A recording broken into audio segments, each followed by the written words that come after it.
Bueno, vamos a hablar sobre medición e incertidumbre.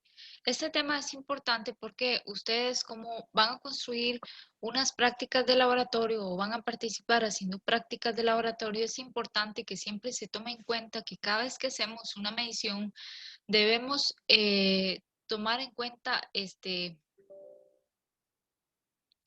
la incertidumbre de la medición.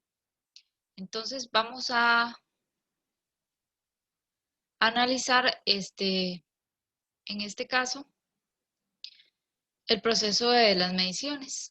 La física, al igual que las demás ciencias naturales, es una ciencia experimental y depende de la observación, porque así es como se desarrolla el conocimiento y se da una información cuantitativa, no solo cualitativa, sino que podemos cuantificar las observaciones que estamos haciendo, lo que implica que estas observaciones se expresen mediante números.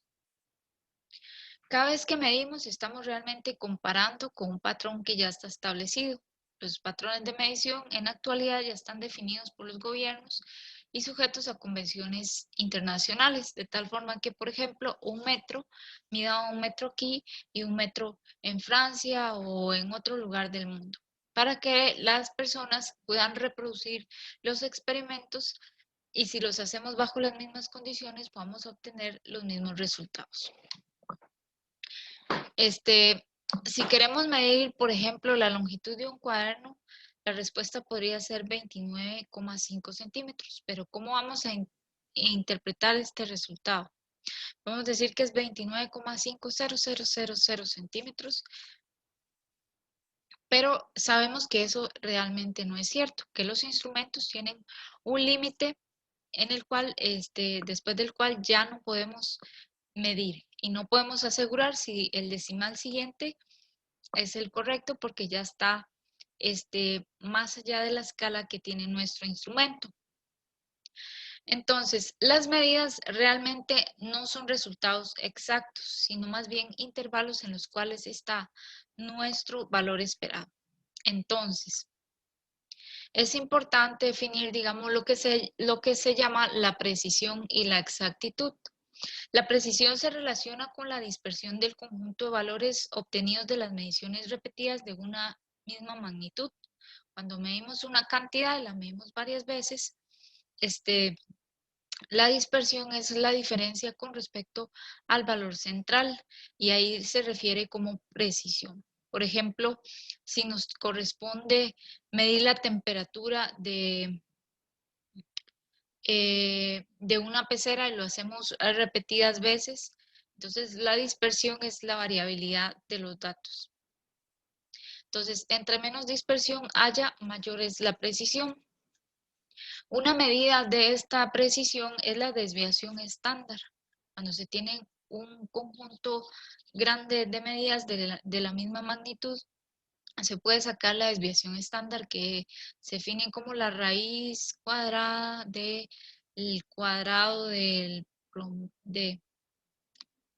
cuadrado del promedio menos el valor obtenido. Y así con todos los datos, la suma de todos los datos. Bueno, hay una fórmula para la desviación estándar. La vamos a escribir más adelante. Entonces, la precisión se describe como una función de la desviación estándar.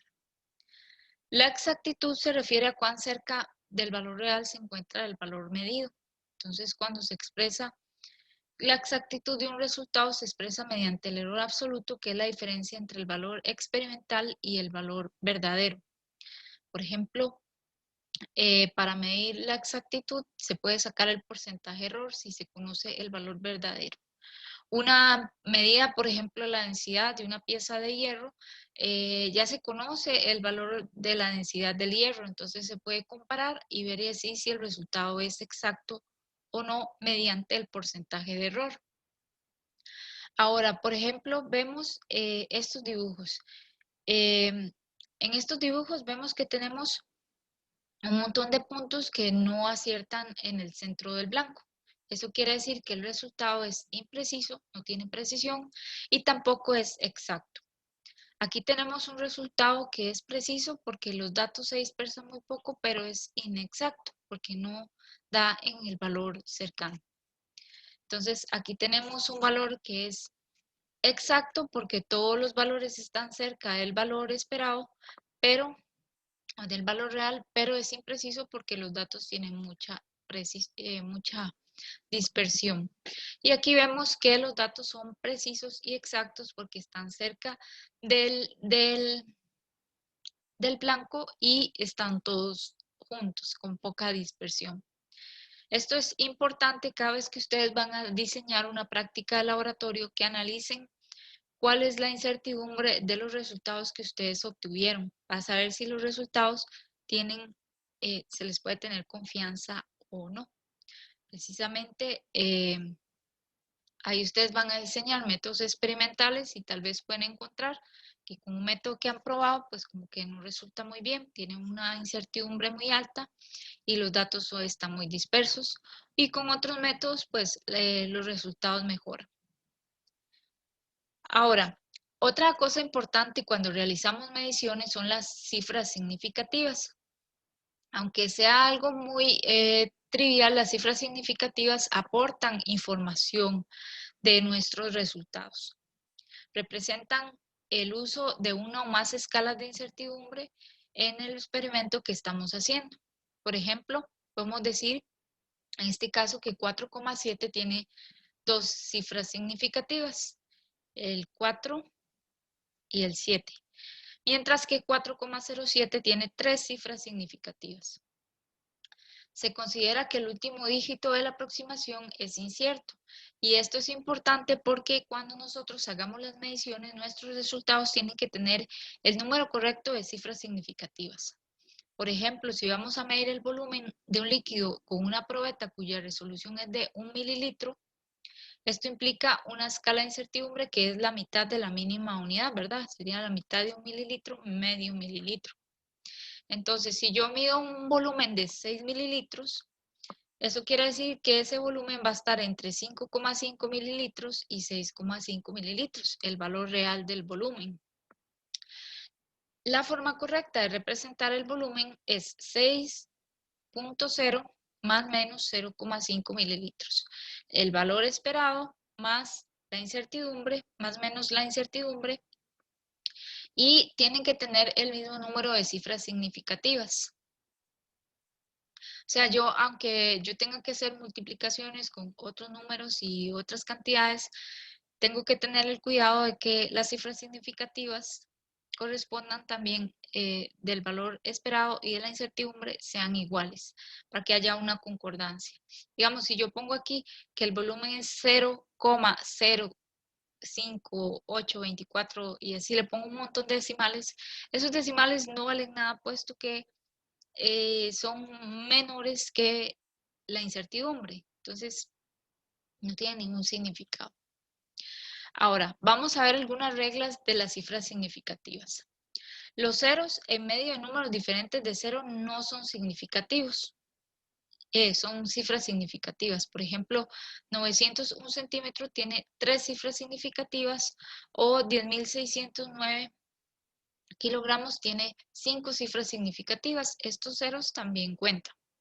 Sin embargo, los ceros a la izquierda de un número que sea diferente de 0, o sea, cuando tenemos 0, algo, por ejemplo 0,03, este número tiene una sola cifra significativa. Estos ceros a la izquierda no cuentan como cifras significativas. Este número solo tiene tres cifras significativas, 0,00000000395, solo tiene tres cifras significativas del 395. Los ceros a la izquierda de un número menor que 1 no cuentan como cifras significativas. Para los números mayores que 1, los ceros a la derecha de la coma decimal también cuentan como cifras significativas. Por ejemplo, 2.0 decímetros tiene dos cifras significativas, y porque este número de aquí, este cero a la derecha, está como parte de la medición. El número 10.093 centímetros tiene 10,0 0,93 centímetros tiene 5 cifras significativas. En los números enteros, por ejemplo, 600 kilogramos, este número, las cifras pueden ser o no significativas, estos ceros que están aquí.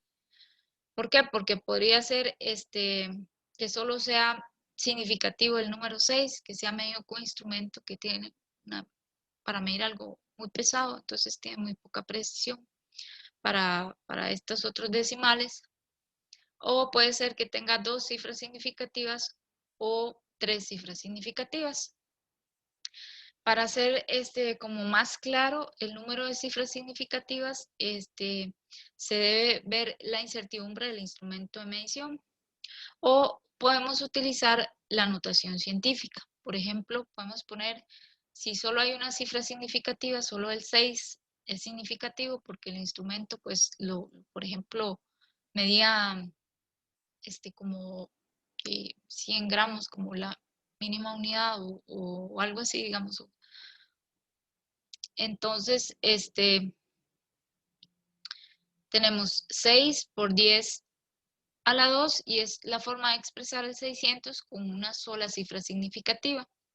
Si ponemos 6,0 por 10 a la 2, aquí tenemos 2 cifras significativas.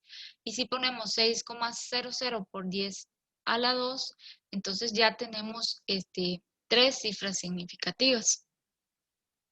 Esa es una forma de señalar, digamos, las cifras significativas de los números. Cuando ustedes leen un artículo de algo que a ustedes les interesa medir y dicen, bueno, yo quiero repetir este experimento y ya alguien lo hizo, debemos ver, digamos, la incertidumbre y el número de cifras que tienen los resultados, ¿verdad?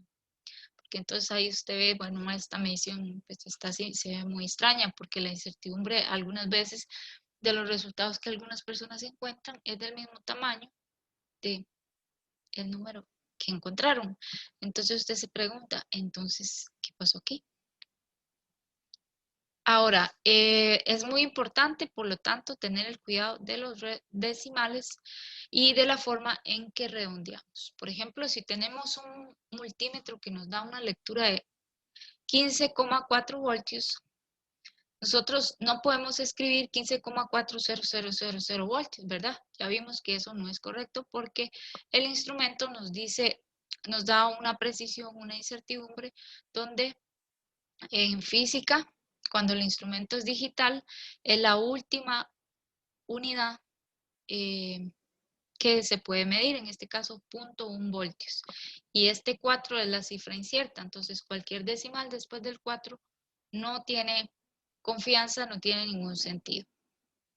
Ahora, cuando nosotros vamos a hacer algún cálculo con alguna constante conocida, entonces deberíamos usar para hacer el cálculo con la constante conocida el número mayor de decimales, pero cuando ponemos la respuesta de ese cálculo, que debemos usar, por ejemplo, si vamos a calcular el área del círculo, podemos usar el mayor número de decimales para pi, pero la respuesta debe coincidir con el número de cifras significativas de la incertidumbre del área. Cuando nosotros hacemos redondeos, redondeamos los números desde el principio, arrastramos un error que se llama error de redondeo, que nos transmite y que empieza a crecer una diferencia con respecto al valor real. Si por ejemplo yo tuviera que usar pi y uso 3,14 y no uso suficientes decimales en las mediciones que hice, pudiendo haberlos usado porque la incertidumbre me lo permite, entonces yo empiezo a arrastrar un error. Y este error se puede magnificar cuando yo hago operaciones como elevar al cuadrado, como sacar raíz, sacar funciones exponenciales o seno y coseno de esas cantidades. Entonces empieza a magnificar y los errores que podrían ser pequeños empiezan a volverse bastante grandes. De hecho, a uno le puede suceder en el examen que si usted no usa el número correcto de decimales para pi o algo así, empiezan como a desviarse la respuesta del valor correcto. Ahora tenemos una forma de definir la incertidumbre. La incertidumbre es el intervalo dentro del cual se consideran los errores de una medición. En general, estos dependen, digamos, de la resolución del instrumento. Tenemos aquí un ejemplo de que vamos a medir el diámetro de este círculo con esta regla que está grabada en milímetros. La mínima unidad es 1 milímetro. Por lo tanto, la incertidumbre de este diámetro sería, de esta medición, sería medio milímetro, que corresponde a 0.05 centímetros, ¿verdad? 1 milímetro es 0.1 centímetros y lo dividimos entre 2 y nos da 0.05. En física, nosotros a los instrumentos analógicos, a los cuales tenemos que ver dónde marca la línea, dónde apunta la aguja, dividimos la mínima unidad entre 2 para sacar la incertidumbre. Pero si el instrumento es digital, como un cronómetro, como un instrumento que tenga una pantalla y que nos da el valor, no dividimos la mínima unidad entre 2. Esa es como una regla que se tiene en el laboratorio de física. Entonces, la medición en este caso de esta longitud, de este diámetro del círculo, sería 5.20 más menos 0.05 centímetros. Es en realidad 5.2, pero yo agrego un 0 para que este valor coincida con el número de cifras significativas dado por la incertidumbre. Entonces, esto me indica que el valor del diámetro de ese círculo, el valor real, se encuentra entre 15.15 y 15.25 centímetros. Entonces, si usted ve ahí, este intervalo de medición involucra realmente el valor de la longitud. Ahora, la incertidumbre se puede dar en forma relativa, que puede ser como una medida de como para saber, digamos, como qué tan acertada está esa medición. Se divide el valor más probable, por ejemplo 5.2, entre su incertidumbre. Perdón, al revés, la incertidumbre absoluta entre el valor más probable. 0.05 entre 5.2. Este es un ejemplo que no corresponde al valor anterior. Si yo lo multiplico por 100, me permite obtener el valor de la incertidumbre porcentual. Entonces es como cuánto por ciento de incertidumbre hay con respecto al valor esperado. Por ejemplo, si hay un 5%, yo puedo confiar en ese instrumento de medición, pero si hay algo así como un 50%, ya estaría uno como empezando a dudar. Ahora, hay diferentes tipos de errores cuando se hace una medición. Un error sistemático que se debe prácticamente a los instrumentos, a la calibración o imperfecciones en su construcción, y siempre va a estar presente el error sistemático. Aunque los instrumentos sean, por ejemplo, digitales y tengan muchas cifras significativas, no es ser dado por hecho que son precisos. Si usted realmente quiere saber que el instrumento mide bien, tiene que primero comprobarlo y revisar, por ejemplo, que esté calibrada la balanza, que hay formas de revisar que los instrumentos midan realmente. Por ejemplo, se ha encontrado que muchos de los cronómetros que se usan para medir el tiempo con muchas cifras significativas tienen un error significativo cuando miden el tiempo, entonces no hay que confiar. El error aleatorio es un tipo de error que es inevitable, que no se puede controlar y que ocurre por eventos aislados o aleatorios que se dan durante el proceso de medición. Por ejemplo, que usted está midiendo la temperatura y en ese momento entra una corriente de aire frío que le cambia el resultado. Pero eso usted no tiene control en cierta forma, digamos, por ejemplo. Se puede disminuir el error aleatorio aumentando el número de mediciones. Entonces, esa es una forma de disminuir el error aleatorio. Cuando tenemos un error sistemático, entonces nosotros obtenemos un valor esperado y todos los valores se encuentran cerca de ese valor esperado, pero el error aleatorio nos hace que se genere una dispersión más grande de los datos. Ahora, ¿cómo vamos a calcular la incertidumbre en una función? Por ejemplo, si yo voy a sacar el área de de un, de un rectángulo que es largo por ancho, yo puedo medir el largo, puedo medir el ancho y puedo usar la incertidumbre del largo y el ancho porque lo voy a medir con una regla la cual yo conozco, pues la graduación. Entonces, ¿cómo mediría yo la incertidumbre de esa área? Bueno, aquí depende de una cantidad. Bueno, tenemos que la función z, que puede ser, por ejemplo, el área de un círculo, depende de una cantidad. Y el delta z se puede expresar como en términos de la derivada de esa función con respecto a esa cantidad. Delta z entre delta x por el delta x. Y delta x es la incertidumbre del instrumento con que se midió esa cantidad x. Entonces voy a hacer un ejemplo aquí. Vamos a ver un ejemplo. Tenemos el área y es una función del radio. Y yo el radio lo puedo medir con una regla normal, el radio de una esfera, de un círculo, perdón, un círculo. Entonces, si yo quisiera saber la incertidumbre del área, yo debería calcular primeramente la derivada del área con respecto al radio. Y eso sería, bueno, pi es una constante, entonces sería la derivada de r a la 2, que sería 2 veces r. Pero voy a poner el pi, que está multiplicando, lo voy a poner aquí primero. Esta sería la derivada del área con respecto al radio. La derivada de r cuadrado es 2 por r y el pi que está multiplicando. Entonces, la incertidumbre del área viene siendo dada por esta derivada que ya calculé, 2pi por r, por la incertidumbre de la variable, ¿verdad? Por la incertidumbre delta r, que es la incertidumbre de la regla con la cual yo he calculado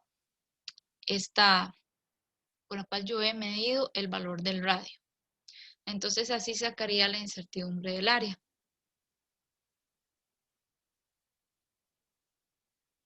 Ahora, ¿qué sucede, por ejemplo, aunque sea otra?